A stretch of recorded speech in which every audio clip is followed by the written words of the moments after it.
بہت سارے مسلمانوں کے ذہن میں یہ کانسیپٹ ہے کہ جنت صرف مسلمانوں ہی کے لیے ہے، تو اس کا ایک لاجیکل جواب کیا ہونا چاہیے؟ بلکہ بہت ساروں کا یقین ہے یہ بات کہ جنت میں صرف مسلمان ہی جائیں گے۔ جی، وہ مسیحیوں کے پاس جائیں تو وہ کہتے ہیں جنت میں صرف مسیحی جائیں، یہودیوں کے پاس جائیں وہ کہیں گے جنت میں صرف یہودی جائیں گے۔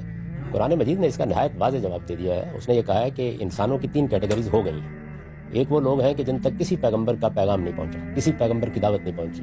اس وقت بھی موجودہ دنیا میں بھی، جب دنیا بہت قریب آ گئی ہے، ایسے بہت سے قبیلے ہوں گے، بہت سی جگہیں ہوں گی جہاں پر کسی پیغمبر کی دعوت نہیں پہنچی۔ اللہ تعالیٰ سورہ اعراف میں یہ کہتے ہیں کہ میں نے 2 چیزیں انسان کو اس کی پیدائش کے ساتھ دے دی ہیں۔ ایک اپنا شعور، نام اس کا کوئی بھی رکھ لے گا۔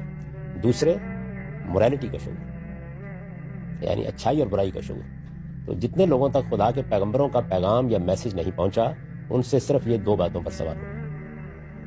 یہ واضح کر دیا قرآن نے، بلکہ یہ کہہ کے واضح کر دیا ہے کہ یہ میں نے اس لیے اندر شعور رکھ دیا تھا کہ کوئی قیامت کے دن مجھ سے یہ نہ کہے کہ ہماری طرف تو کوئی پیغمبر نہیں آیا تھا، ہم تک تو خدا کے پیغمبروں کی کوئی دعوت نہیں پہنچی۔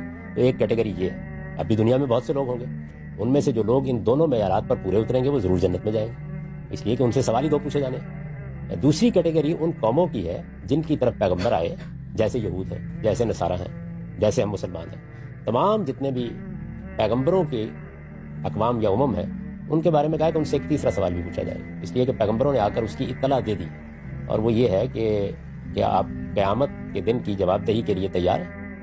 تو قیامت کے دن کی جواب دہی کے احساس کے ساتھ زندگی بسر کرنا، یہ چونکہ پیغمبروں نے آ کے بتا دیا ہے، تو ان قوموں سے یہ تیسرا سوال بھی ہوگا۔ اور جن تک محمد رسول اللہ صلی اللہ علیہ وسلم کی دعوت پہنچ گئی، پیغام پہنچ گیا، میسج پہنچ گیا، ان پر واضح ہو گیا کہ آپ اللہ کے رسول ہیں، ان سے محمد رسول اللہ کے بارے میں پوچھا جائے گا۔ تو یہ 3 کیٹیگریز ہیں۔ تو اللہ تعالیٰ نے اس کو مسلمان غیر مسلمان میں تقسیم نہیں کیا، ایسے بیان کیا۔ جب اللہ کی بات بالکل ٹھیک معلوم ہو جائے تو اس کے لیے آپ کو کوئی آرگومنٹ کرنے کی ضرورت نہیں ہوتی، وہ بات اتنی معقول ہوتی ہے اور اتنی صاف ہوتی ہے کہ ہر شخص کی سمجھ میں آئے۔